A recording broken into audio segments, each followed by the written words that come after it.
Queridos, Paulo, fica para cá. Paulo Gouveia, ele é um irmão que é diretor do Pure Life.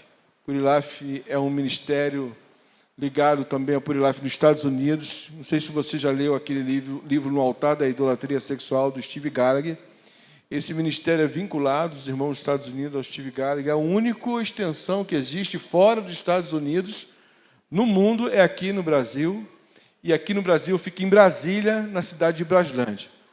Eles trabalham com recuperação de homens que têm problemas de vícios na área sexual. Entendeu? Distorções, distúrbios, inclusive, nessa área.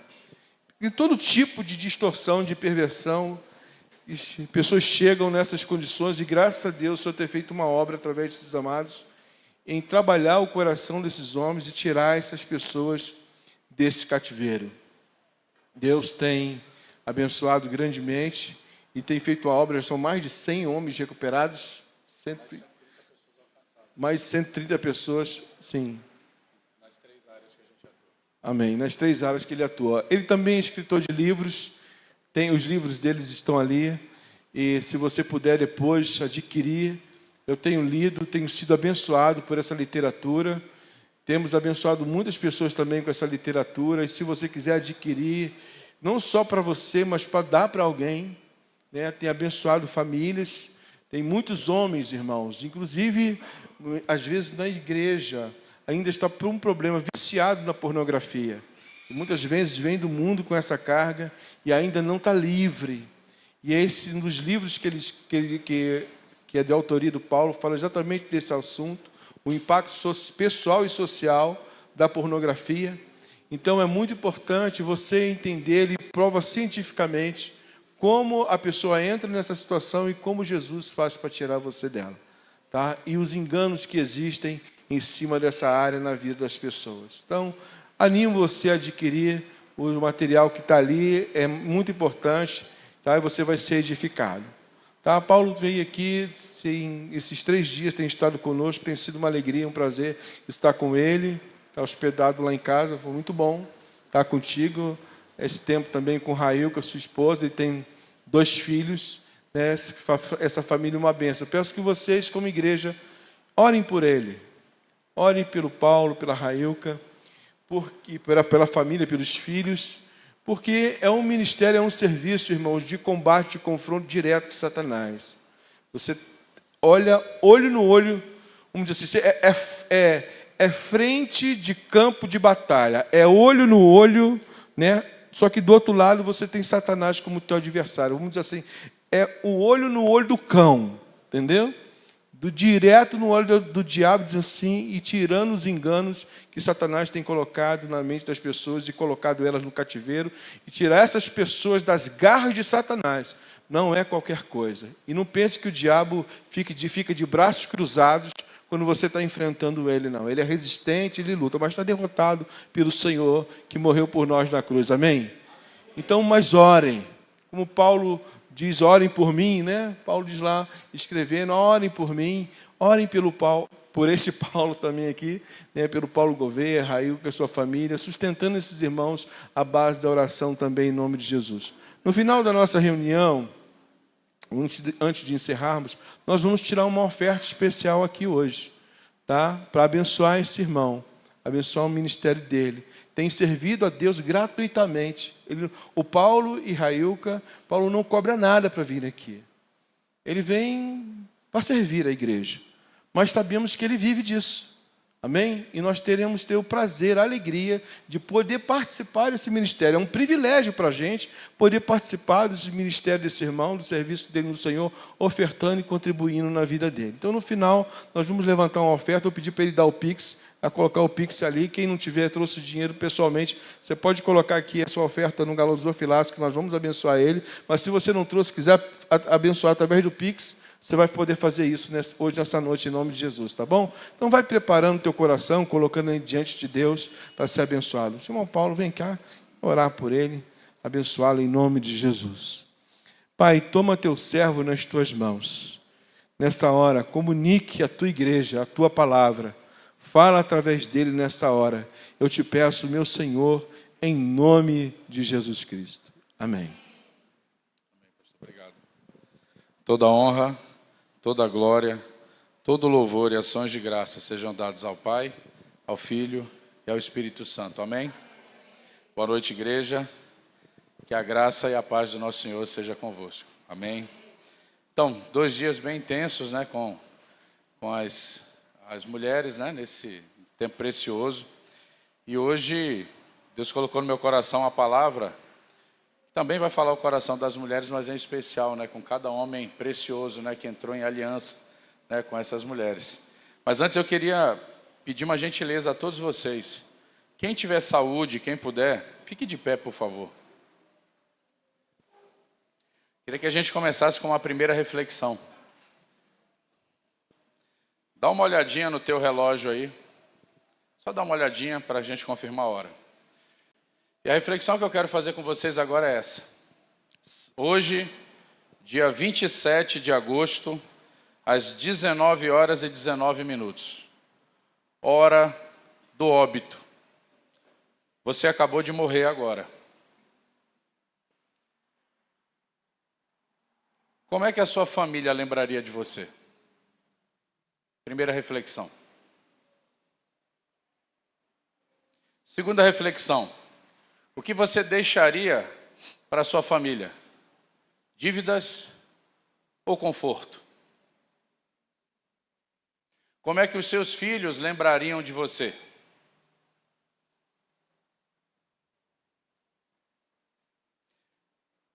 Na sua morte, os seus filhos foram ensinados na sã doutrina, eles permaneceriam na fé ou eles se perderiam?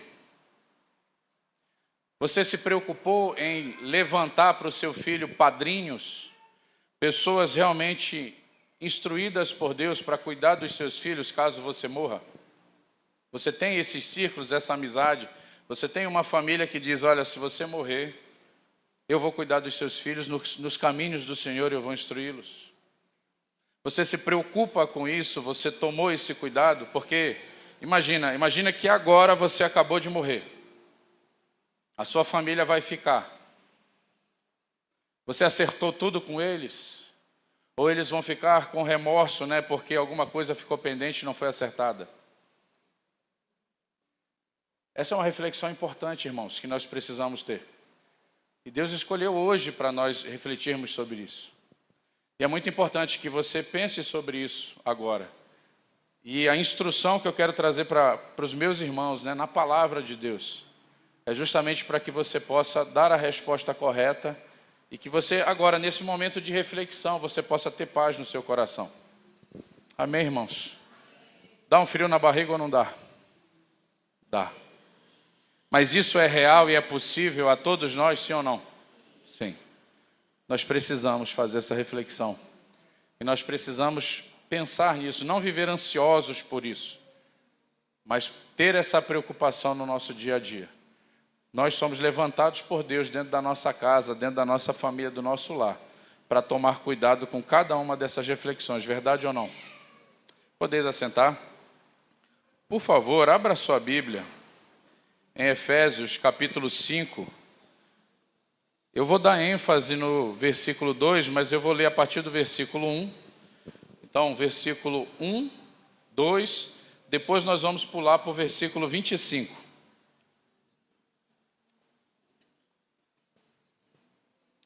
Efésios, capítulo 5, versículos 1 e 2, depois 25, 26, 27, 28 e 29. Vamos lá. Sede, pois, imitadores de Deus, como filhos amados, e andai em amor, como também Cristo nos amou e se entregou a si mesmo por nós, como oferta e sacrifício a Deus, em aroma suave. Versículo 25. Você vai um pouquinho mais para frente. Vamos lá. 25. Maridos, amai vossa mulher, como também Cristo amou a igreja e a si mesmo se entregou por ela, para que a santificasse, tendo-a purificado por meio da lavagem de água pela palavra, para apresentar a si mesma gloriosa, igreja gloriosa, sem mácula, nem ruga, nem coisa semelhante, porém santa e sem defeito.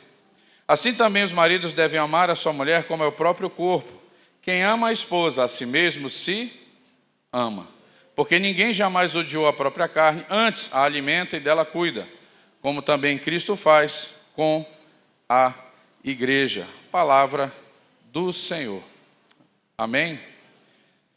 Então, queridos, para que quando uma situação como essa acontecer, porque um dia vai acontecer, concordam ou não? Vai acontecer, se o Senhor não voltar antes, né? A instrução que nós separamos essa noite é baseado naquilo que Paulo, né, trouxe em relação à igreja de Éfeso. Não sei quantos lembram aqui da igreja de Éfeso, né? Se você quiser saber um pouquinho mais, você pega o livro de Atos, a partir do capítulo 19, você vai ver ali que era uma igreja idólatra, feiticeira, imoral e tinha vários problemas. Mas essa igreja, né, foi alcançada pela graça de Deus e Paulo continuou a sua instrução, né, o seu pastoreio sobre essa igreja. Escreveu uma carta preciosíssima, né, essa carta aos Efésios. E aqui esse trecho ele é muito significativo e muito rico. Eu quero dar ênfase ao versículo 2. Olha que interessante, olha que instrução rica Paulo dá para essa igreja. E andai em amor, como também Cristo nos amou e se entregou a si mesmo por nós, como oferta e sacrifício a Deus em aroma suave. Gente, olha só, esse versículo ele é muito precioso. Ele diz o que nós devemos fazer, quem nós devemos imitar e como nós devemos fazer, qual o motivo que nós devemos fazer e qual o resultado disso. Amém? Então veja, Paulo vai dizer o seguinte: andai em amor. Para essa reflexão que nós fizemos agora, se você andar em amor, você não vai ter problema em responder tudo aquilo que nós refletimos agora há pouco. Você vai estar em paz no seu coração. Nós vamos refletir ponto a ponto. E ele diz o seguinte: como também Cristo nos amou e se entregou a si mesmo. Então ele dá uma referência. Ele aponta numa direção, e não é uma direção simplesmente frágil, ele dá uma rocha para que nós possamos caminhar. Olha só, ele dá o referencial. Quem é o nosso referencial? É Cristo. Cristo é o nosso fundamento dentro da nossa família, dentro do nosso lar. Ele não está falando aqui de Freud, ele não está falando dos nossos sentimentos, ele não está falando de teorias humanas, ele está falando de uma rocha eterna, que se você firmar os seus pés, você estará seguro. Amém? E aí ele fala de um motivo. Gente, hoje nós vivemos numa geração que vive em busca de quê? O tempo todo. Motivação. É motivação para emagrecer, é motivação para engordar, é motivação para acordar cedo, é motivação para dormir cedo, é motivação para ler a Bíblia, é motivação para isso. E o que acontece quando você vive de motivação em motivação? Você vive assim, ó. Você vive assim, ó. Né? Você vive oscilando, porque existe o dia mal, existem várias pressões. Você colocou o seu alicerce no lugar errado. Gente, nós, os que cremos, nós não precisamos de motivação, nós temos o motivo. A consistência da vida cristã de Paulo, de Cristo, vamos colocar assim, de Cristo, dos apóstolos e todos aqueles que foram os heróis na fé, era o quê? O motivo pelo qual eles faziam o que faziam.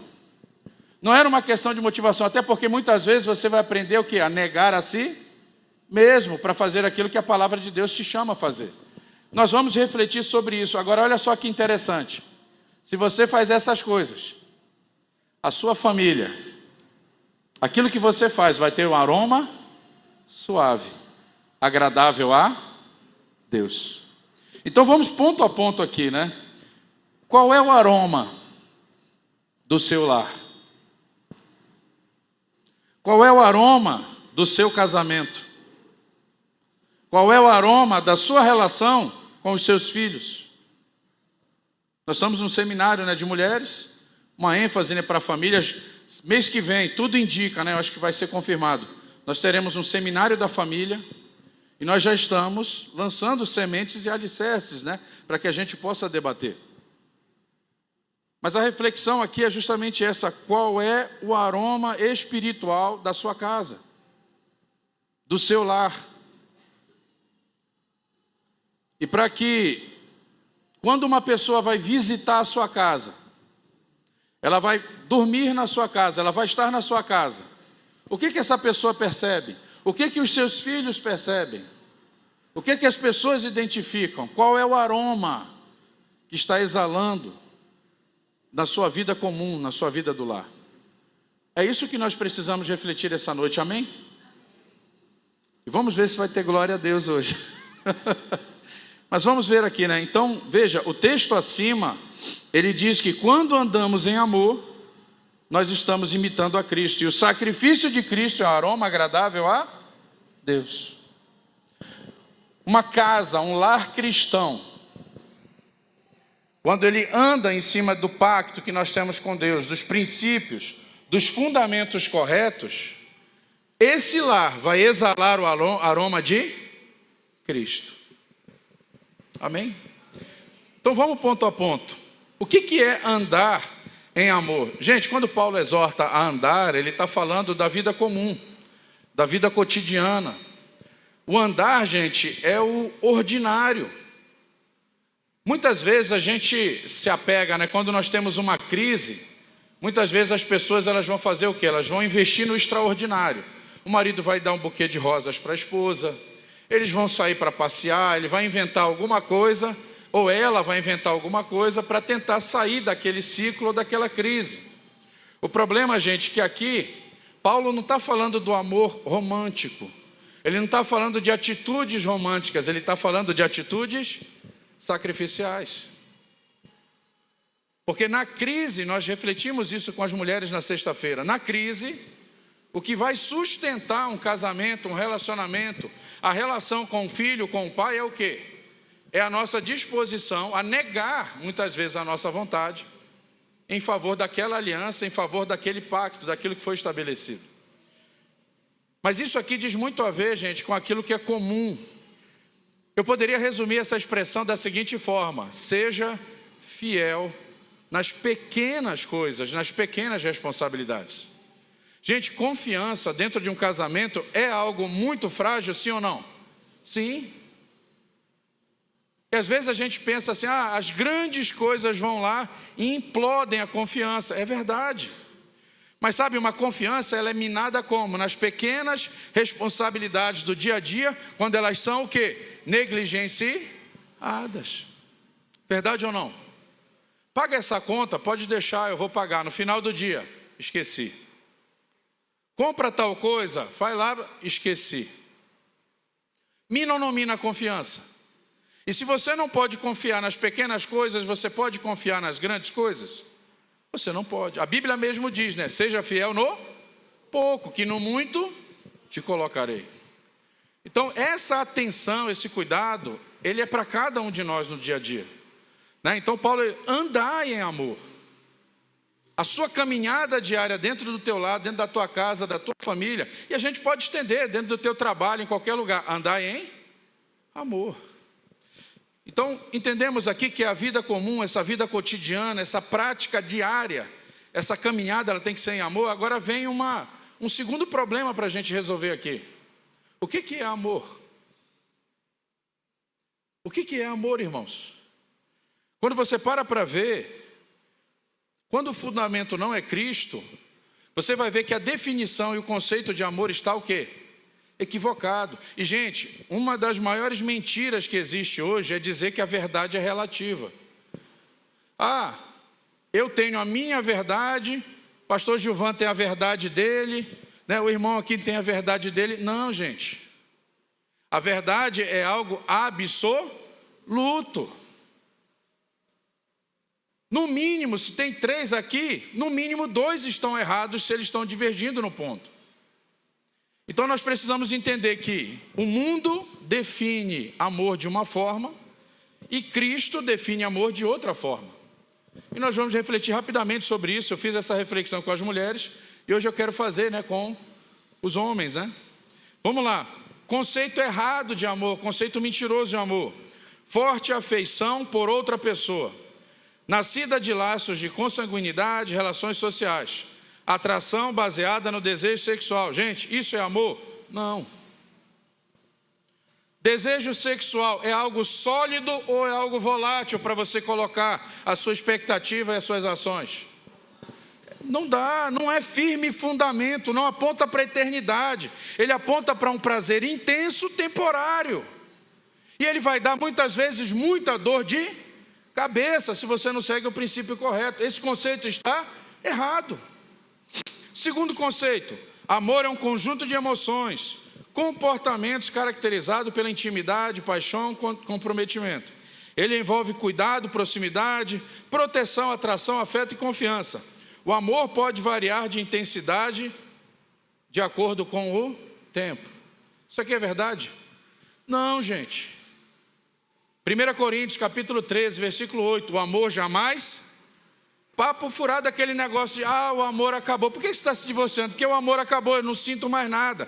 Ou seja, eu estou colocando o meu pé, a minha aliança, o meu pacto, em cima de sentimento. Sentimento é confiável? Não. Os nossos sentimentos são caídos. Eles precisam de quê? De redenção. Não dá para colocar e considerar amor como esse alicerce. E a Bíblia vai dizer, o amor jamais acaba. E eu vou poupar vocês dos outros conceitos que eu separei aqui, senão vai virar um show de horrores. Mas vamos para a verdade. O que a Bíblia diz, gente, sobre amor, do início ao fim? E guarde isso no teu coração. Amor é uma decisão sacrificial. Uma vida de amor é uma vida crucificada. O amor nunca aponta para o prazer. O amor sempre vai ser acionado no momento de crise, no momento de frustração, no momento de desilusão, de decepção. O amor ele vai ser necessário nessa hora, onde houve mentira, onde a confiança foi abalada, onde algo foi removido, algo foi profundamente ferido. É nessa hora que Deus nos chama a amar. Sabe por quê? Porque foi isso que Ele fez. O homem pecou, todos pecaram e foram destituídos da glória de Deus. E o que acontece? Ele lança todo mundo no inferno? Não, Ele vem a nós. Ele se entrega por nós, Ele derrama da graça dEle, porque Ele tem uma aliança conosco, com a humanidade. Esse é o propósito do casamento, ensinar a nós o valor dessa aliança para que nós possamos comunicar dentro da nossa descendência. O casamento foi criado por Deus para que nós entendêssemos, já que Ele é espírito, nós pudéssemos entender através de um modelo mental físico a verdade espiritual sobre a aliança dele com relação à sua igreja. É por isso que ele é unilateral, incondicional, indissolúvel. Por isso que Deus odeia o divórcio, porque o divórcio não reflete aquilo. Agora também Ele odeia o quê? Ele odeia quando um marido não trata a sua esposa como Cristo trata a igreja. Ele odeia quando uma igreja não honra o seu marido, não respeita o seu marido, como a igreja deve honrar a Cristo. Estamos entendendo aqui a dinâmica? Esse ponto é fundamental da gente refletir, a gente pontuar. Então, de novo, gente, guarda isso no teu coração. Eu ouço muito isso, né, em filme e outras coisas, né? É uma vida de amor, o amor é isso aqui. Não é, gente, o amor é o quê? É uma vida crucificada. Vocês viram a minha história com a minha esposa. O que ela precisou fazer, gente, para que nós pudéssemos estar juntos hoje? Ela precisou vir para onde? Para lá. Para que eu pudesse me arrepender e abandonar o meu pecado, eu tive que ir para onde, irmãos? Para cá. Essa é a vida de amor. Essa é uma vida que leva a gente à maturidade. Você vê aí hoje homens de 30, 40 anos agindo como criança.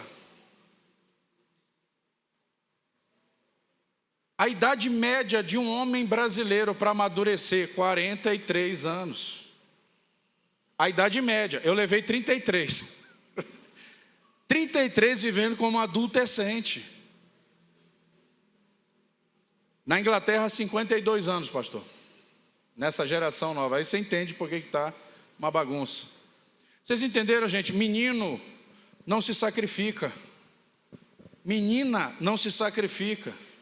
Quem se sacrifica? Um homem e uma mulher. Gente madura. Gente que cresceu, que entendeu o valor de proteger a esposa, os filhos e por aí vai. Eu sei que é uma palavra dura, gente, mas é uma necessária nesse momento. Porque a gente está retirando o alicerce errado e colocando o alicerce correto. Amém? Quando você olha para a Bíblia, João 3,16, porque Deus amou o mundo de tal maneira que deu, sacrificou, entregou o seu filho. 1 Coríntios 13, o amor é paciente, benigno, o amor não arde em ciúmes, não se ufana, não se ensoberbece, não se conduz inconvenientemente, não procura os seus interesses, não se exaspera, não se ressente do mal, não se alegra com a injustiça, mas regozija-se na verdade. Tudo sofre, tudo, o amor jamais acaba. Não acredite em Netflix, não acredite em filósofo maconheiro. Acredite onde?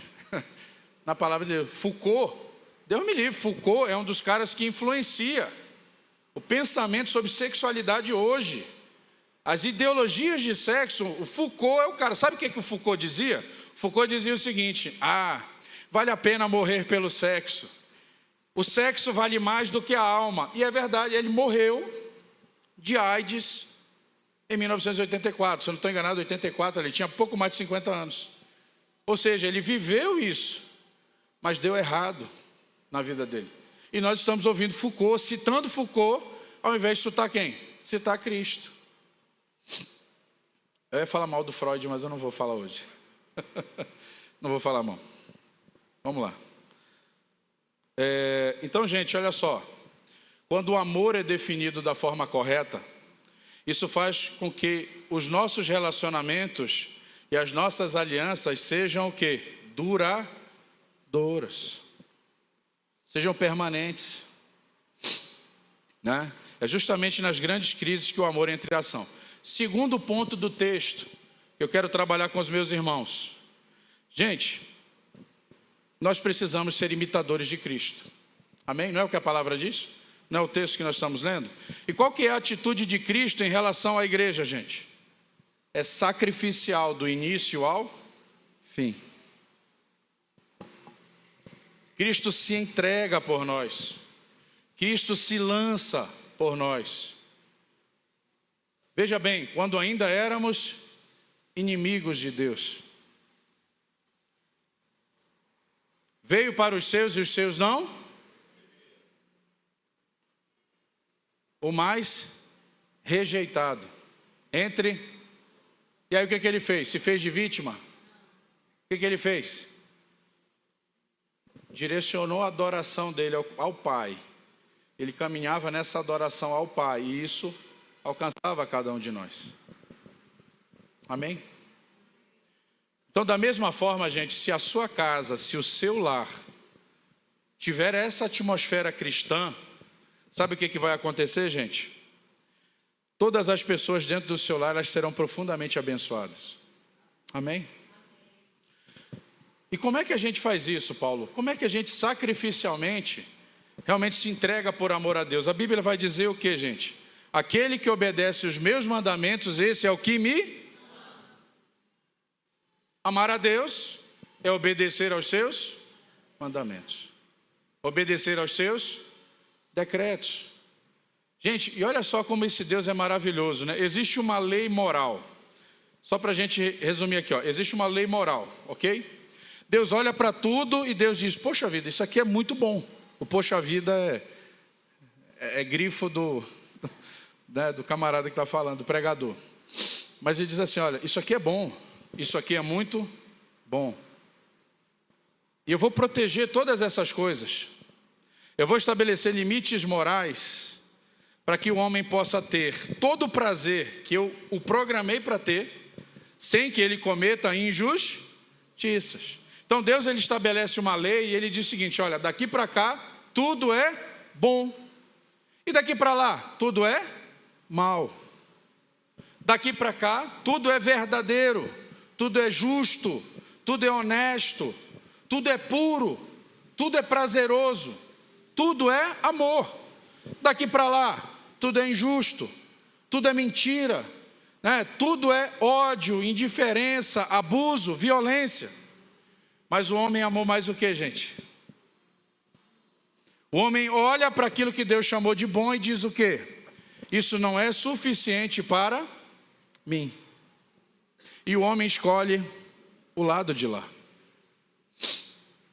E o nosso desafio hoje, gente, é ter o nosso coração aberto de novo para a bondade de Deus nesse aspecto. Entender que os mandamentos de Deus são bons e são justos.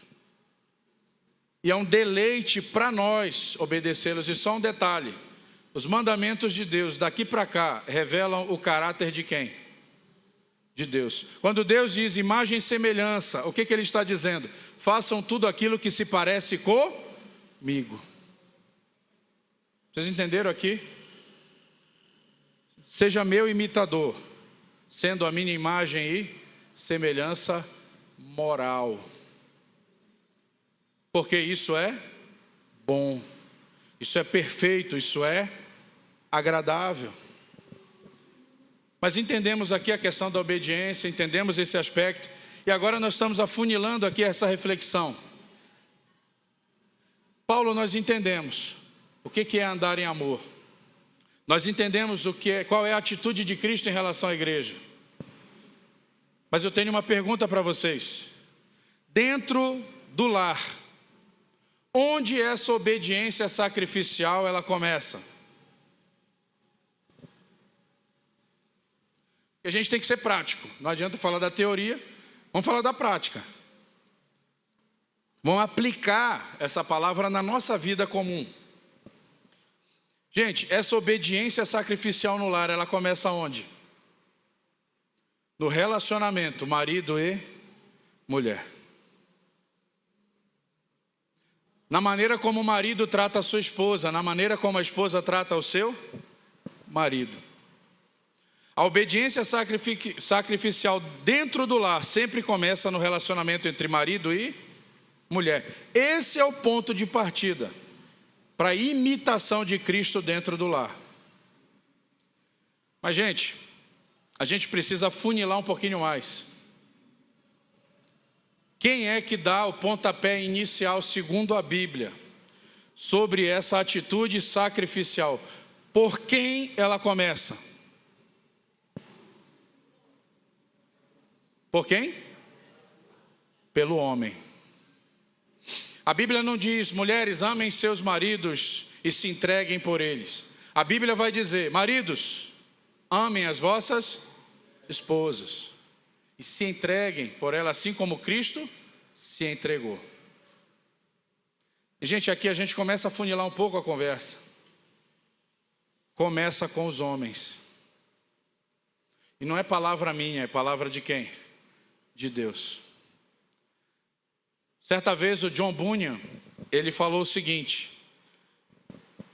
que as esposas, o marido ele vai estar cumprindo o seu papel, quando cada esposa olhar para ele e dizer o seguinte, Deus não apenas me deu um marido, mas um marido que é uma pregação diária de como Cristo trata a sua igreja. Homens, esse é o nosso desafio. As nossas esposas precisam olhar para nós e elas precisam enxergar a maneira como Cristo trata a sua igreja. Sabe, gente, o que é mais grave? Quando você não faz isso, você se torna um caluniador de Cristo. Se você é grosseiro, você está ensinando a sua esposa e seus filhos que Cristo é grosseiro. Se você é adúltero, você está ensinando a sua esposa e seus filhos que Cristo é adúltero. Que Cristo é imoral. Se você não é responsável com a sua casa, você está dizendo Cristo é irresponsável. Você está caluniando para os seus filhos. E eu trato hoje muitas pessoas que vivem crise na sua identidade. Porque esse pai não fez esses filhos conhecerem quem? O caráter de Cristo. Eu não sei como isso ecoa, isso serve para os solteiros também, para a gente já entender isso aqui.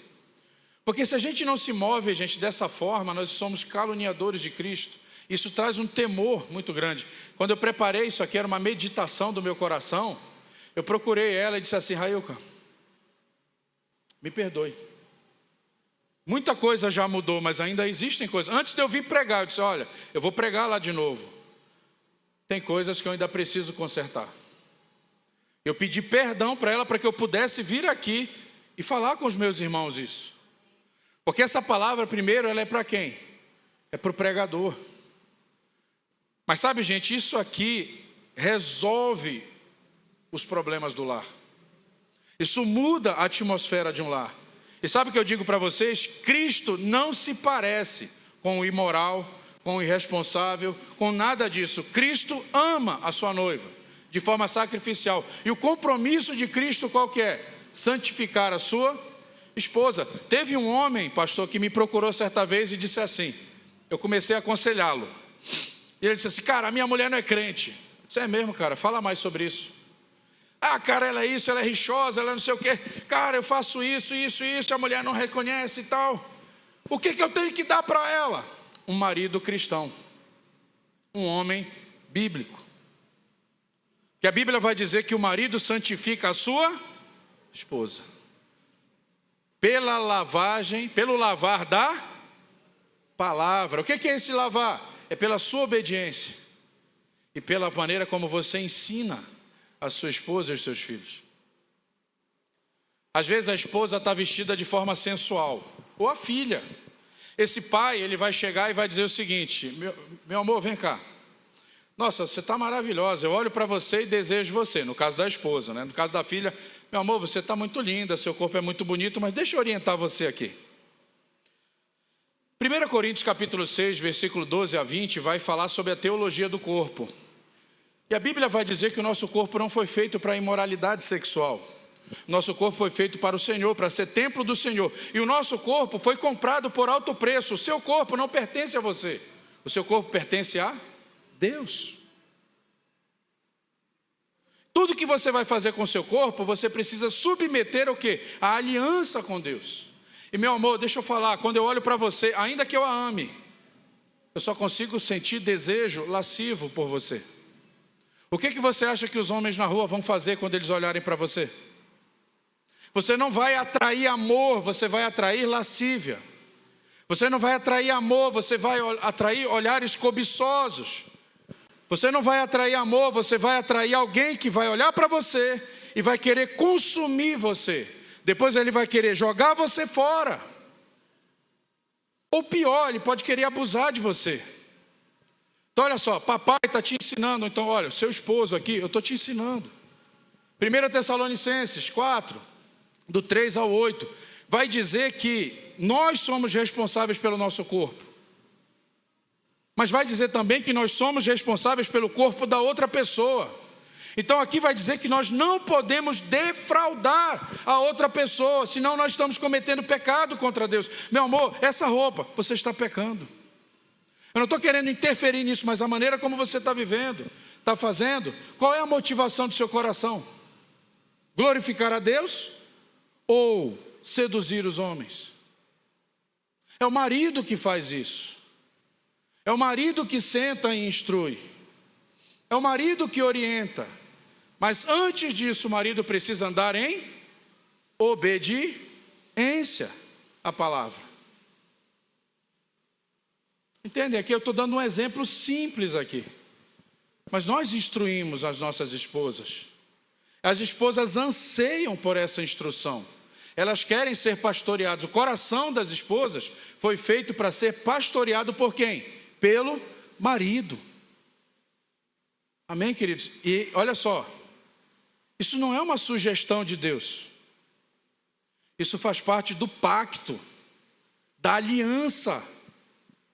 Toda aliança onde duas partes estão envolvidas, elas têm um princípio básico. Na obediência, as duas partes são revestidas de toda sorte de bênção. Na desobediência, toda sorte de maldição. Então, marido, se você não anda segundo essa instrução, eu custo acreditar que a sua casa realmente está debaixo de muitas bênçãos. Se você não anda sacrificialmente, há uma grande chance de você estar desprotegendo o coração de quem? Da sua esposa. E o adultério feminino hoje, gente, está batendo níveis recordes por conta da mentira do feminismo. Estou mentindo, gente? Nós temos essa missão, nós temos esse desafio para que o aroma realmente seja agradável. Então, olha só, como é que a gente mantém isso aquecido? Vamos para a palavra. Efésios 5, 28 e 29. Assim também os maridos devem amar a sua mulher como o próprio corpo. Quem ama a esposa a si mesmo se ama, porque ninguém jamais odiou a própria carne. Antes, a alimenta e dela cuida, como também Cristo faz com a igreja. Paulo, quando ele está escrevendo isso aqui, é muito legal, né? Quando ele fala que ama a esposa, ama o seu próprio corpo, ele está usando lá Gênesis. O que está escrito lá em Gênesis? Deixará pai e mãe, se unirá a sua esposa, tornar-se-ão uma só carne. Olha que coisa legal. E ele usa elementos do culto antigo aqui quando ele fala de sacrifício. Muito bacana quando você mergulha, né, no texto para você ver o contexto e tudo. Mas o que eu quero dar ênfase para vocês é nessa parte, olha só. Antes a alimenta e dela cuida. A palavra cuidar aqui no grego, ela vai dizer mais ou menos isso aqui, ela significa manter aquecido. Então, maridos, você mantém aquecido o coração da sua esposa. Aí o amor romântico é legal pra caramba. Essa questão romântica é legal pra caramba. Existem coisas, né, que ajudam nesse processo de aquecer. Então, olha só, se você é grosseiro, se você é bruto, se você não é responsável, você não está mantendo aquecido o coração da sua esposa. Isso pode causar realmente toda a sorte de problema. Por quê? Cristo, ele mantém o coração da sua igreja como? Aquecido. Ele mantém, gente, o coração da igreja aquecido. Ele é o nosso referencial. Eu vejo às vezes os pais vestindo o filho de Neymar, de Cristiano Ronaldo, de não sei quem, de não sei o quem. Cara, cuidado. Nós temos um papel de fazer o nosso filho admirar que super-herói. Cristo. Esse é o herói que nós devemos imitar, não é verdade? Então, olha só, o marido ele deve ser constante nesse amor. Ele deve ter consistência nisso. E a motivação dele qual que é? A glória de Deus, tá? Nesse sentido. E o apóstolo Paulo, ele continua falando, né, em Efésios 5, 25 e 27. O marido, ele deve viver sacrificialmente em relação à sua esposa. O que significa esse viver sacrificialmente? Tem duas cadeiras num lugar, os dois estão exaustos. Quem vai sentar? A esposa. Estão andando na rua, o lado dos carros e o lado da calçada. Quem fica do lado da calçada? A esposa. Tem que carregar as compras da casa, 200 quilos de compra. Ô glória, né? Vamos gritar assim, glória, 200 quilos de compra, né? Quem vai carregar a maior parte do peso ou todo o peso? O homem. Tem alguém doente na família, alguém tem que doar o rim. Quem vai fazer? Se for compatível, o homem. Está entre a vida e a morte. Tem que escolher só um. Quem vai viver? A mulher. O homem se entrega e morre. Aí o feminismo vem destruindo isso. Ah, mas isso é machismo. Não, não é machismo não. Sabe o que o feminismo quer? Quer um homem banana e frouxo. Feminino. Porque homem feminino, frouxo e banana, não se levanta para defender a esposa e os filhos. Aí vem essa galera da agenda da ONU 2030 aí fazendo um monte de palhaçada. E aí a gente tudo... O maior medo dessa galera é um homem bíblico. Porque o homem bíblico, ele se posiciona nisso aqui, ele não recua. Amém, gente? Amém. Se alguém tiver que morrer, cara, que seja o marido. Se alguém tiver que ficar a noite acordado, que seja o marido. Se tiver que consertar as coisas em casa, marido. Entendemos aqui? Esse ponto, gente, é muito importante. E vou dizer um negócio. Mulheres, me ajudem agora. Um marido que se posiciona dessa forma, como Cristo, é mais fácil se submeter à autoridade dele, sim ou não? É muito mais fácil, gente, quando a gente caminha realmente dentro dessa dinâmica. E só um detalhe muito importante. Cuidado. Não seja o cara legal. Sabe o que destrói muitas vezes o aroma de um casamento? É o cara legal. É o cara que agrada a todo mundo fora, mas não cuida dos de dentro. É o cara que curte a foto de um monte de mulher nas redes sociais, mas muitas vezes xinga a esposa e não elogia a esposa. O cara legal muitas vezes está preocupado com todas as coisas, menos com aqueles que estão dentro de casa. Sabe o que a Bíblia nos ensina? Maridos, por favor, os de fora, que são uma ameaça para sua esposa, para os seus filhos, ele tem que ter medo de você. Eu ouvi um pedófilo uma vez dizer o seguinte: cara, como é que é a estratégia de vocês? A primeira coisa que eu faço é olhar se naquela família tem um homem. E se o homem for uma ameaça, eu não me aproximo daquela criança. Então deixa eu falar para vocês, os de fora têm que ter medo de vocês. As ameaças, sabe aquele engraçadinho que quer dar uma paqueradinha na nossa esposa? Tem que dar uma olhada nesse cara, vou nada, olha o tamanho do armário ali. Cara, é baixinho, mas é invocado, olha lá, não vou não. Vem o artistazinho, e aí meu irmão, perdeu alguma coisa? Quer o quê? Os de fora, eles têm que olhar para você e ver que você é uma ameaça para eles. Porque eles não vão mexer na sua família. Não vão mexer com os seus filhos. E os de dentro, gente, como é que eles têm que se comportar? Eles têm que olhar para você e se sentir seguros, protegidos. A mulher olha para aquele marido lá e tal, aí, cara, eu estou segura. Meu marido está comigo, ele me protege, ele me guarda. Gente, entendemos aqui a mensagem? Esse é o homem bíblico, cara, que mete medo na galera. Eu duvido fazer. Eu assisti recentemente, eu amo documentário da Segunda Guerra Mundial. Ali tinha macho, né? Tinha macho, né? Cara, menino de 15 anos, indo se alistar para lutar na guerra. Menino chegava, o sargentão bigodudo dizia: quantos anos você tem? Eu tenho 15, mas eu quero lutar na guerra. Sai da fila, vai lá fora, espera 10 minutos, entra de volta, você fez 3 aniversários, aí você volta aqui. Aí o menino saía, esperava lá fora, entrava de novo. Quantos anos você tem? 18. Está inscrito, vai para a guerra. Porque ali, ó, homem. Não vão tocar nas nossas crianças, nas nossas esposas. Estão me entendendo, turma? Esse homem mete medo na galera ou não mete? Esse homem mete medo. Esse homem sustenta a casa, sustenta a família, porque isso Cristo fez por nós. E é quem nós devemos imitar, amém? Terceira parte do texto, para a gente fechar. Qual que é a motivação? Paulo, ok, eu entendi, mas por que eu tenho que fazer isso? Em primeiro lugar, você só vai conseguir fazer isso por conta do seu amor e da sua devoção a quem, em primeiro lugar? A Deus. Por que eu confessei os meus pecados em 2012 para a Rayuca? Porque eu estava morrendo de amores por ela e pelos meninos em primeiro? Porque eu aprendi a temer a Deus.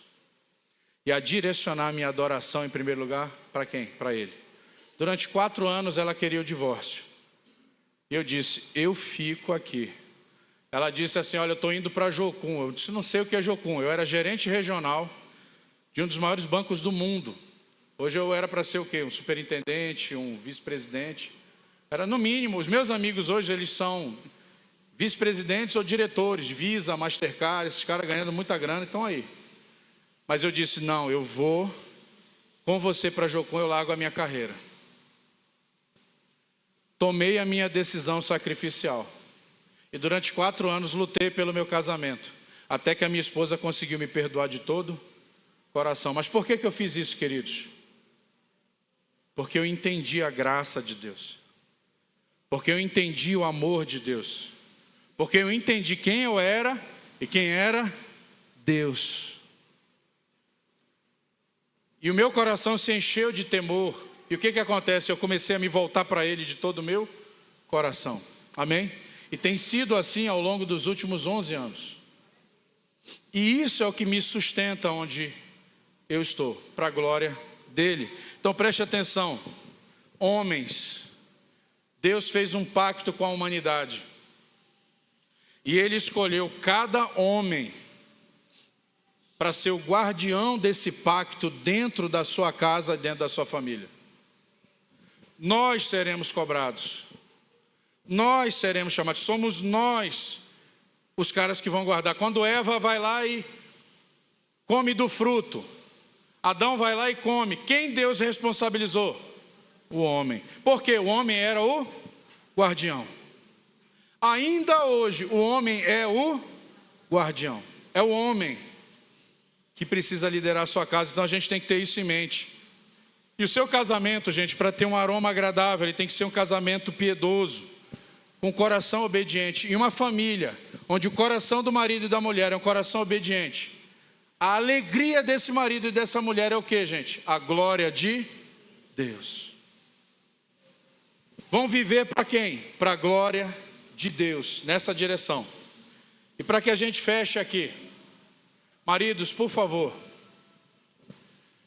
se a sua motivação é agradar a Deus e viver para a glória dele, você está plenamente equipado e revestido para amar a sua esposa e amar os seus filhos.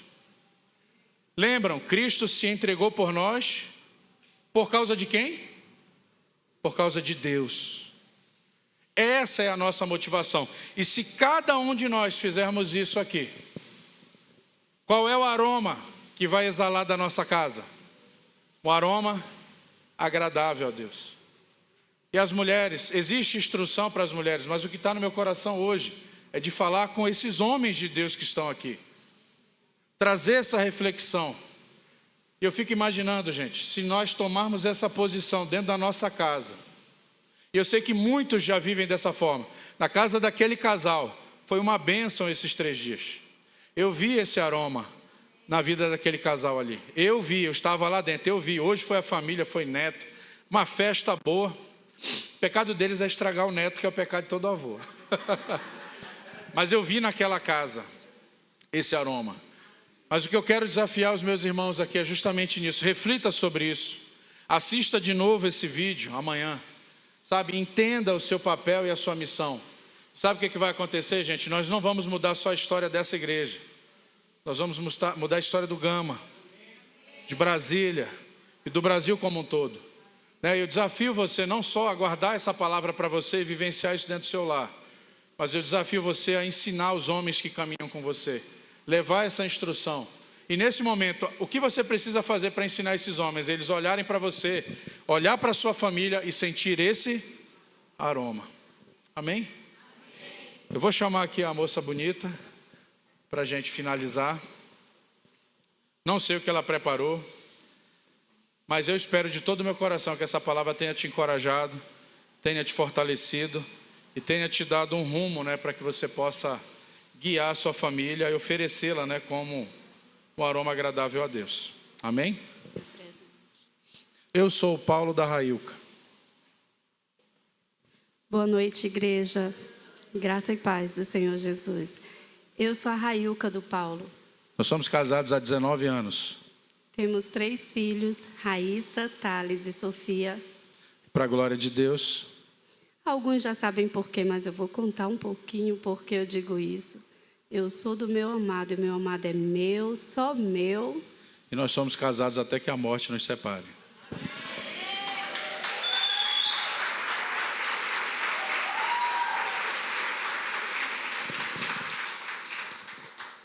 Vocês me dão mais alguns minutos? Amém. Eu queria que vocês... Eu não vou pregar de novo, mas eu queria que vocês abrissem a Bíblia. Fica aqui, amor. Tá bom. Abram a Bíblia de vocês em Hebreus 12. O ministro de louvor iniciou cantando uma canção que fala desse texto. E foi uma palavra que o Senhor me deu quando eu quis muito desistir desse casamento e dessa família. Mas sabe, queridos, lá em Hebreus 12, há esse convite de Jesus para que nós possamos fitar os nossos olhos nele e não nas circunstâncias. É interessante, o Paulo mencionou aqui Gênesis, né? Quando Deus estabeleceu ali o casamento, ele disse: deixará teu pai e tua mãe e se unirá à tua mulher. Não é isso? Mas Jesus acrescentou: até que a morte os separe. A gente costuma achar que a lei era mais severa do que a graça. Mas eu costumo dizer que não, a graça é mais severa. Porque Jesus muitas vezes dizia, o que a lei vos dizia, né? Que se você adulterar, né? Aí Jesus pega e diz, mas se você apenas olhar para uma mulher com desejo, você já cometeu adultério. Ou seja, homens que se expõem à pornografia ou que simplesmente na rua olham para uma outra mulher, mulheres também que olham para outro homem com mau desejo, segundo disse Jesus, já cometeu adultério no seu coração. Assim como ele também vai falar sobre o homicídio. O que a lei vai dizer? Não matarás. Eu, porém, vos digo, aquele que sentir no seu coração raiva do seu irmão, já cometeu homicídio no coração. E às vezes a gente, né, quando não perdoa, se enche de amargura, não imagina que a gente matou o nosso irmão no nosso coração e nós precisamos nos arrepender disso. E Deus me confrontou justamente nesse pecado. Enquanto eu julgava o meu marido pelos múltiplos adultérios que ele cometeu, que ele confessou para mim, e eu me enchi de justiça própria, de amargura e de falta de perdão, Deus me confrontou no meu pecado e disse, você está sendo homicida. Você está matando o seu próprio marido no seu coração. E me convidou a perdoar de coração. Não é fácil. Não é nada fácil. E só com os nossos olhos fitos em Jesus, nós conseguimos olhar para a cruz e responder a ela com fidelidade, com fé, como a gente conversou ontem.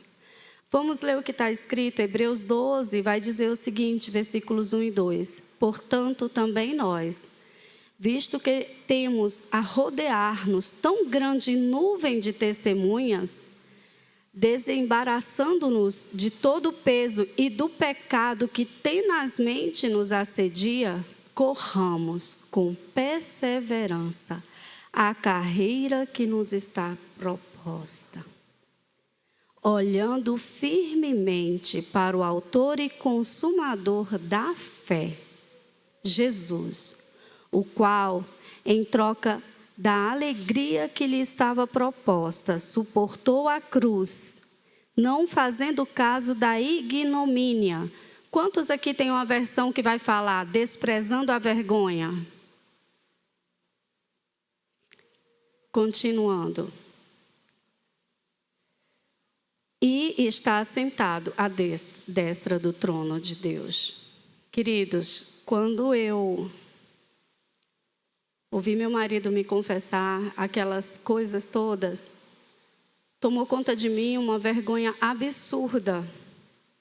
Sabe aquela vozinha de Satanás, do inimigo das nossas almas, que é quem está por trás de toda a trama para dividir um casal, para promover um divórcio, ele dizia: o que vão pensar de você se você continuar com ele, que fez tudo isso, que te traiu tantas vezes, que engravidou outra mulher, que quase abusou da filha de vocês? O que vão pensar de você? Uma vergonha absurda tomou conta de mim. E eu disse para Jesus: Senhor, como eu vou lidar com essa vergonha? E foi quando Deus me deu essa palavra. Que eu deveria olhar para Ele, autor e consumador da minha fé, desprezando a vergonha. E é por isso que quase todo final de semana eu desprezo a vergonha. Nós dois desprezamos a vergonha. E nos humilhamos e confessamos diante da igreja os nossos pecados de outrora, porque para a glória de Deus nós fomos santificados, restaurados. O meu marido foi restaurado nas suas questões relacionadas ao pecado sexual. E eu fui restaurada nas minhas questões que envolviam estruturas de orgulho, justiça própria, falta de perdão, que nos destroem tanto quanto o pecado sexual. Amém, queridos? E é por isso que eu posso dizer que, para a glória de Deus, nós fomos restaurados. Para a glória do Senhor. Eu vou lhes dizer mais. Quando nós nos submetemos aos processos de Deus na nossa vida, em obediência, em fidelidade ao Senhor, Ele nos surpreende. Ele nos surpreende. Eu contava para os filhos do pastor, a nora e a filha, mais precisamente, porque eu não sei se o genro e os filhos estavam à mesa quando eu contei, do processo de perdão. Demorou 4 anos, como o Paulo falou aqui. Meu processo de perdão demorou 4 anos.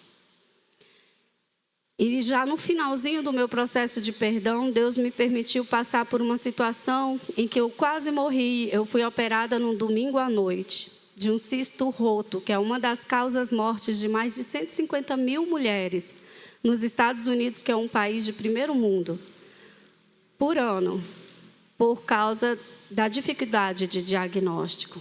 E os médicos só souberam o que eu tinha depois que abriram meu abdômen e tiveram que lavar os meus órgãos. E quando eu acordei daquela cirurgia, na segunda-feira de manhã, em que eu vi aquela sutura de cima do meu umbigo até a pelve, eu disse: Senhor, depois de tudo que eu passei, o Senhor ainda permite que eu passe por isso? E Deus disse docemente no meu coração: filha, quem fez essa ferida no seu abdômen?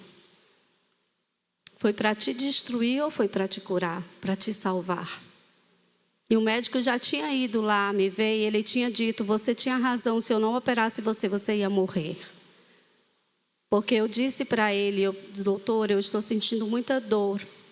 Ele queria me dar alta. Eu dizia: doutor, eu estou sentindo muita dor, isso no sábado à noite. Por favor, não me dê alta. Eu não sei o que eu tenho, eu preciso que o Senhor me passe o exame mais minucioso. E só depois de uma tomografia computadorizada foi que ele viu que o meu abdômen estava tomado de secreção. E eles acharam que era apêndice, mas quando eles abriram era esse cisto roto. E ele me disse naquela manhã de segunda-feira: você tinha razão, se eu não tivesse operado você ontem, você teria morrido. Porque eu já estava com peritonite, dando infecção generalizada, enfim. E foi aí que Deus me falou, me perguntou isso, e eu disse: Senhor, isso é uma ferida cirúrgica, foi para me curar, não foi para me destruir. E Deus disse docemente: foi isso que eu fiz no seu casamento. Enquanto eu até aquele momento achava que a confissão do meu marido tinha sido para nos destruir, Deus estava me dizendo: não, o pecado dele era para destruir vocês, mas a confissão foi para restauração. Aquilo que estava escondido, contaminando o leito conjugal de vocês, precisava vir para a luz, ser revelado, para que Deus pudesse purificar, restaurar o nosso leito conjugal. E foi aí que eu entendi o mistério. E foi aí que eu pude perdoar de coração meu marido e ser grata ao Senhor pela coragem que ele teve de humildemente me procurar e me dizer: eu preciso te confessar, eu preciso de ajuda.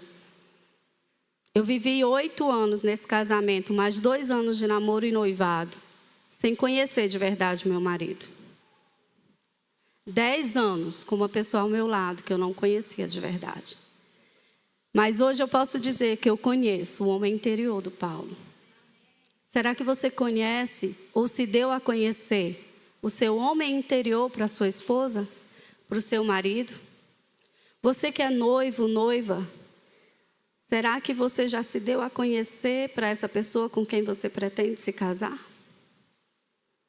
Gente, o momento de nos darmos a conhecer, de conhecermos de verdade aquela pessoa com quem nós queremos nos aliançar, até que a morte nos separe, é no noivado.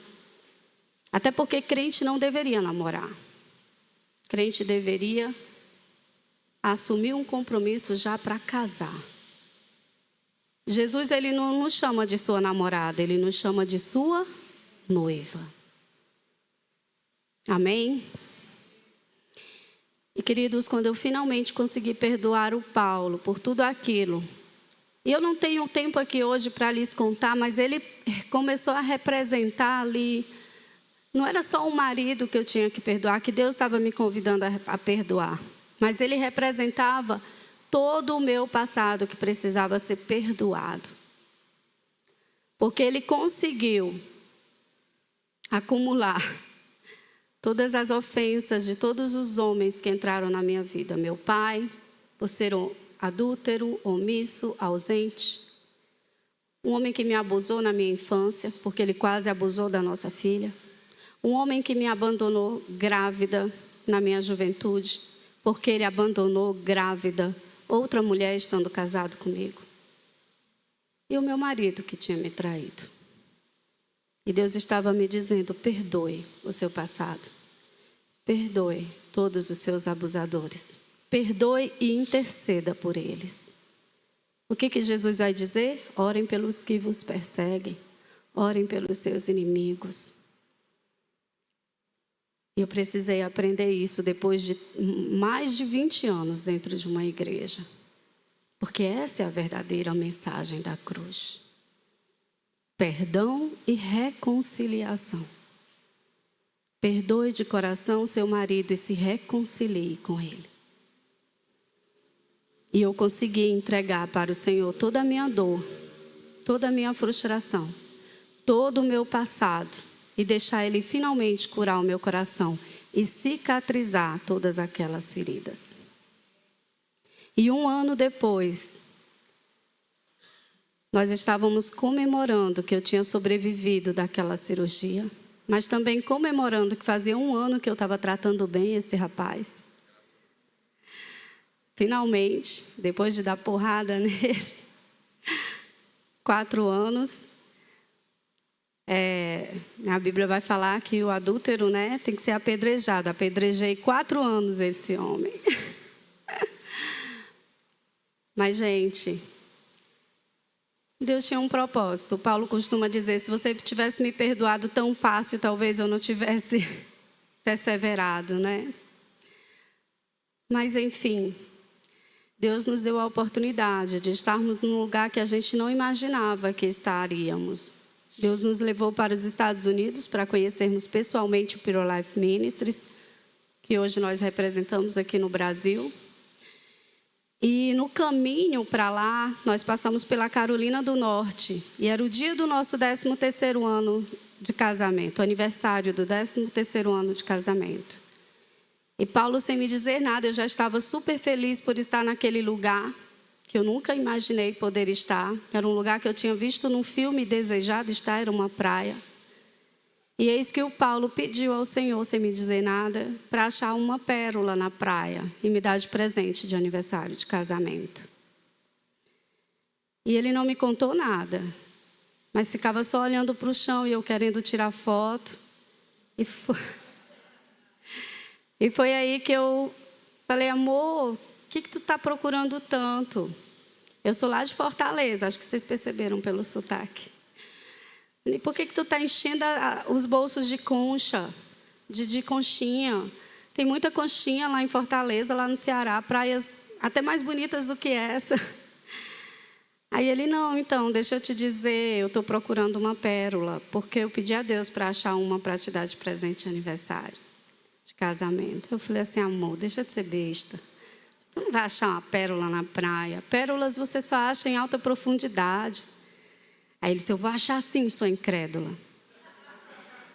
E eu comecei a rir da cara dele, né? Tipo Sara, que duvidou, né? Quando o anjo falou, daqui a 1 ano, você vai estar amamentando uma criança. E, gente, eu achei a pérola.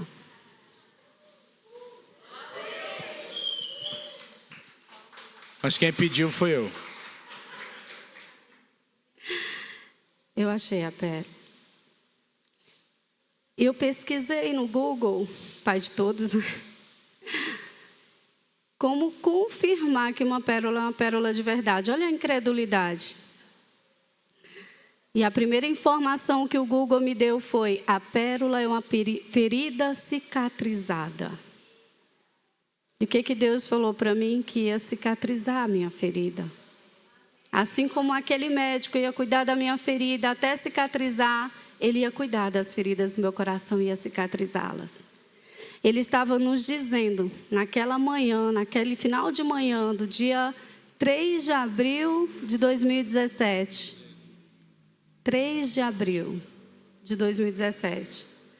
Eu cicatrizei a ferida no coração de vocês. E tem mais algumas coisas que o Senhor revelou e eu quero mostrar para vocês. Gente, a nossa pérola é perfeitamente redonda. Perfeitamente, na verdade, é um globozinho perfeito. E sabe o que Deus me dizia? Eu fiz obra perfeita em vocês. Porque Ele é fiel para completar a boa obra que Ele começa em nós. Se Deus começou a trabalhar em vocês nesse final de semana, mulheres, que participaram desse congresso de mulheres, Ele é fiel para completar a boa obra que Ele começou. Não duvide disso. Amém? Eu levei, a incredulidade era grande, né? Quando eu cheguei no Brasil, em Fortaleza, eu levei a nossa pérola para um laboratório de biologia marinha, para confirmar que era uma pérola. E a doutora Helena Cascon, bióloga marinha, professora da Universidade Federal do Ceará, nós levamos no laboratório de biologia marinha lá da Universidade Federal do Ceará, disse, sim, é uma pérola. E a sua pérola é incrível. Porque o animal que produziu a sua pérola, ele não costuma produzir pérolas branquinha como a pérola de vocês, e com tamanha perfeição. O que o branco significa, queridos? Que mais? Paz. Deus estava dizendo, eu purifiquei o leito conjugal de vocês. Eu estabeleci a paz no casamento de vocês. Eu não sei o que você pode estar enfrentando na sua casa, na sua família, talvez com seu esposo, sua esposa, ou com um filho, uma filha.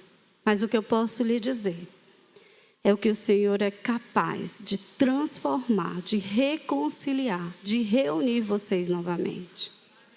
Amém, queridos? E ela me perguntou, você quer saber o nome do animal que produziu a sua pérola? Eu disse, eu quero saber todos os detalhes. Ela me disse, o nome científico é Strombus gigas. Nome feio, né? Mas o nome popular é concha rainha. Olha que coisa linda, gente. Na verdade, Deus, Ele nos fez reis e sacerdotes, rainhas e sacerdotisas para ministrarmos na presença de Deus. Você é rainha, você é rei. Você é rainha, você é rei. Para ministrar na presença de Deus. E Ele está totalmente comprometido para curar todas as suas feridas. Amém? E para finalizar, como Ele é um Deus de detalhes, ela resolveu medir a nossa pérola. Queridos, a nossa filha fez um trabalho de pesquisa no passado sobre pérolas de concha. Até porque ela queria mostrar a nossa pérola, né, lá no dia da exposição. E ela descobriu que pérolas de concha têm no máximo 12 milímetros de diâmetro. Sabe quantos milímetros tem a nossa pérola? 13. Quantos anos de casamento nós estávamos fazendo naquele dia? 13 anos de casados. Para finalizar, Mateus 13:45 vai dizer que o reino de Deus é como um colecionador de pérolas que encontra uma pérola de grande valor. E ele vai lá, vende tudo o que ele tem para adquirir aquela pérola. Queridos, vale a pena você investir tudo que você tem para ser restaurado pelo Senhor.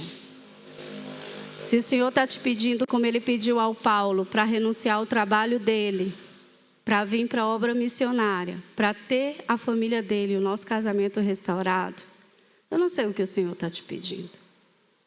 Mas o Paulo entendeu que a nossa restauração valia muito mais do que as coisas deste mundo. Amém? Eu queria apresentar rapidamente o nosso... Eu acho que eu mandei uma apresentaçãozinha, não sei se vai ser possível passar. Eu já vou encerrar, não se preocupem. É só porque pediram o nosso contato, o pessoal das redes sociais, para adquirirem os nossos livros. Eu até trouxe aqui para mostrar para vocês. Esse foi o último livro que o Paulo escreveu, o Impacto Pessoal e Social da Pornografia. Ele costuma dizer que escreveu quando o nosso filho chegou para ele com 11 anos e disse: papai, um colega meu perguntou se eu não via pornografia e disse que eu estava perdendo por não ver pornografia. E eu falei para ele que ele é quem está perdendo vendo pornografia. E aí o Paulo entendeu que ele deveria falar sobre o impacto da pornografia. Não só para conversar com o nosso filho de uma forma mais profunda sobre o assunto, mas para podermos instruir jovens, adolescentes. Gente, em média, crianças de 6, 7, 8 anos de idade já estão tendo contato com a pornografia. E nós precisamos, como igreja do Senhor, dar uma resposta para essa situação. Amém? O primeiro livro que ele escreveu foi Aconselhamento ao Compulsivo Sexual. E eu escrevi Curando a Dor da Traição no Casamento. Se vocês quiserem conhecer os nossos materiais, se você não puder adquirir o livro impresso, que é um pouquinho mais caro, nós temos o e-book a apenas R$10, tá? E nós podemos transmitir o arquivo e-book para você, se você quiser adquirir. Tem mais outros materiais ali da CEBI. E nós temos outros 2 livros que esgotaram. Nós só temos em e-book, que é o Construindo a Verdadeira Intimidade Conjugal, que eu e Paulo escrevemos juntos. E o livro do nosso filho para a criançada. O Thales, nosso filho, quando ele tinha só 8 aninhos. Ele foi o primeiro a escrever na família. É a meditação de uma criança de 8 anos sobre a bondade de Deus. E é uma pergunta: Deus é bom? Está aqui uma breve apresentação. Vou mostrar o livrinho do Thales. Hoje nós somos o Pure Life Ministries Brasil. Nós somos missionários também, de Jocum. Somos a editora Sexo Sem Cativeiro e temos também o nosso o curso e ministério Casamento e Propósito. O Paulo está ligado à CEBI, a página lá de cima mesmo, por favor, com um curso de pós-graduação e de capacitação em aconselhamento bíblico. Ele já andou conversando com algumas pessoas, o pastor já sabe, sobre esse curso. Pode subir, próximo slide. Estamos casados desde 2004. Essa é a nossa Raíssa, que faleceu há 2 anos, já está com o Senhor. Ela tinha 21 anos quando faleceu. Algumas pessoas me perguntaram do que ela morreu. Ela tomou a Pfizer e no 4º dia ela teve uma tromboembolia pulmonar e não acordou. Como eu falei para vocês ontem, eu ainda não entendo por quê, mas eu escolho confiar no Senhor. E eu sei que ela está sendo guardada pelo Pai. Ela está com o Senhor. Porque Cristo vive, a minha filha vive. E esses são Thales e Sofia. Hoje Sofia tem 15 anos e Thales tem 17. Nós somos da Igreja Batista Nacional. Primeiramente, nós começamos a frequentar em Curitiba. Nosso pastor lá é Germano Cardoso. Depois fomos pastores auxiliares na Videira Verdadeira, em São Luís. Pastor Johnson Assis. E hoje nós estamos na IBN lá de Braslândia. O nosso pastor é o Jackson Damasceno. Ele esteve aqui ontem à noite conosco. Nós também somos alunos da Faculdade de Aconselhamento e Saúde, na Jucum. E estamos trabalhando com Pro Life Ministries agora. Rapidamente, e esses são os outros 2 livros que nós não temos aqui hoje físico, mas nós temos em e-book. Esse é o livrinho do nosso Thales, Deus é Bom. E, queridos, ele foi o primeiro a escrever na família. Eu vi aquilo ali como um sinal de Deus, de que valia a pena lutar pelo nosso casamento. Ontem vocês viram a ministra de louvor, eu esqueci o nome dela, falando o quanto é doído, o quanto é difícil para um filho verem os pais se separarem. São quem mais sofre com o divórcio. Lá em Mateus... Aliás, me perdoe, lá em Malaquias 2, do 14 ao 16, quando vai falar sobre a questão da imoralidade sexual, quando vai dizer não traiam as suas esposas, ele vai dizer no versículo 16, né? Eu odeio o divórcio, diz o Senhor dos Exércitos, é aquele que se cobre de violência. Mas no versículo 15, ele vai dizer entre linhas por que ele odeia o divórcio. Está escrito, porque eu desejava uma descendência consagrada. Deus deseja uma descendência consagrada. E o divórcio fere o coração dos filhos. Sabe por quê? Porque o pai pode reconstruir a sua vida se casando com outra mulher. A mãe pode reconstruir sua vida casando com outro homem. Quem ficou sem o lar foi aquele filho. Vai ficar de casa em casa, podendo ser maltratado pela madrasta, pelo padrasto. E essa criança, como Paulo falou aqui, vai estar decepcionada com os pais que deveriam ter refletido o caráter de Deus na vida dele. E isso não aconteceu. E ele vai transmitir a sua dor, a sua frustração para quem? Para Deus. Não vai acreditar que Deus seja fiel, que Deus seja bom. E uma outra coisa sobre essa questão da descendência, queridos, Deus ele falou lá em Gênesis 1, crescei e multiplicai. Queridos, o casamento é a maior ferramenta de evangelismo e discipulado. Os muçulmanos estão ganhando a Europa sem levantar uma arma, apenas tendo filhos. Enquanto o europeu tem no máximo um. Muitos casais decididos a não ter filhos. E eu queria que você refletisse como um filho de Deus, um casal cristão. Você está crescendo e multiplicando? Você está usando o seu casamento para evangelizar e discipular seus filhos, essa nação, gerando filhos para a glória de Deus? É uma reflexão.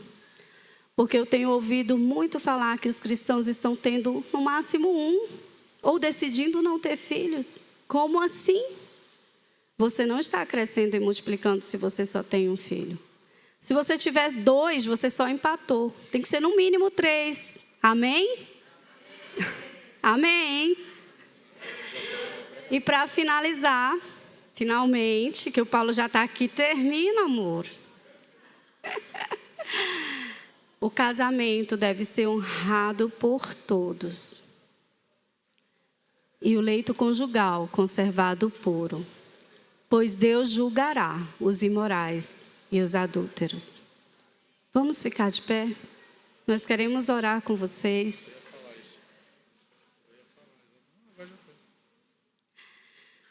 Pastores, se vocês puderem vir também para o altar.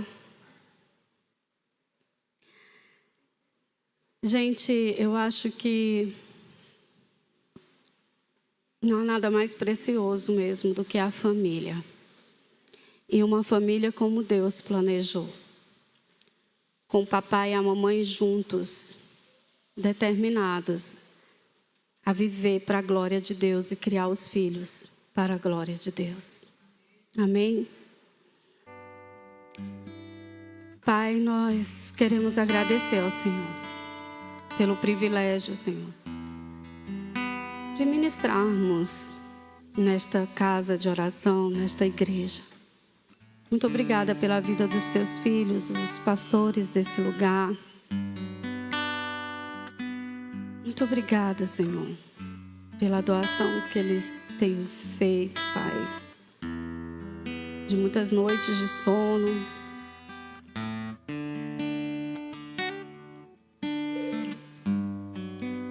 De muito tempo deles.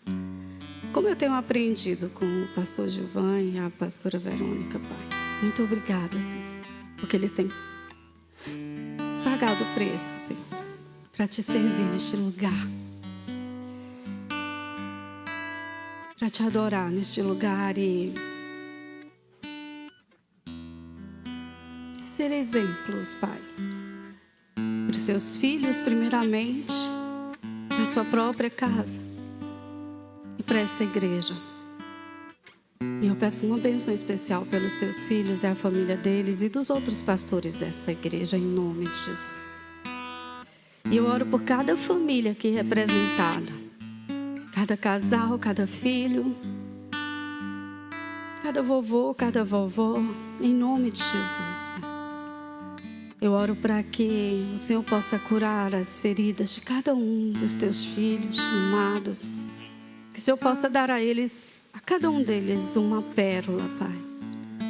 Um testemunho de restauração, para que eles possam, ao contar o seu testemunho, encorajar outros a também perseverarem, com os olhos fitos em Jesus, autor e consumador da nossa fé. Porque, Pai, não importa o que nós precisemos passar, vai valer a pena, Senhor. Vai valer a pena. Graças ao Senhor e à cruz, a Jesus, eu vou poder ver minha filha de novo. Eu vou poder ver meu pai de novo, que já faleceu e já está com o Senhor. E todos os nossos entes queridos que já se foram, que morreram no Senhor. Pai, que nós possamos cuidar e evangelizar, Pai, especialmente os nossos, Pai, os que são mais próximos. Nos dê graça, sabedoria, para testemunharmos, Senhor, do Teu amor para os nossos pais, que ainda não são cristãos, filhos, amigos, familiares, em nome de Jesus. Em nome de Jesus. Eu oro especialmente pelas esposas, Pai, que talvez estejam enfrentando luta semelhante à minha. Que o Senhor possa, em nome de Jesus, restaurar o coração ferido das tuas filhas. Dar sabedoria a elas para lidarem com toda e qualquer situação que elas estejam enfrentando. Seja com seus maridos ou com seus filhos. Em nome de Jesus. A tua palavra vai dizer que mulheres cujo marido não obedece à palavra ganham seus maridos sem palavra, pelo procedimento respeitoso de vocês, com o espírito doce e tranquilo, lá em 1 Pedro 3. Em nome de Jesus, que as tuas filhas tenham essa sabedoria, Pai, de edificar a sua casa e não destruí-la com as próprias mãos. Que elas possam ser doces e tranquilas com seus maridos, ainda que eles não obedeçam ainda a tua palavra, em nome de Jesus. E que esses maridos venham a se converter ao Senhor, se arrepender de todo o coração e serem restaurados também para a tua glória. Amém. Quero dizer sim, amém, para toda oração que foi apresentada ao Senhor. Quero proclamar, Senhor, a tua glória mais uma vez neste lugar.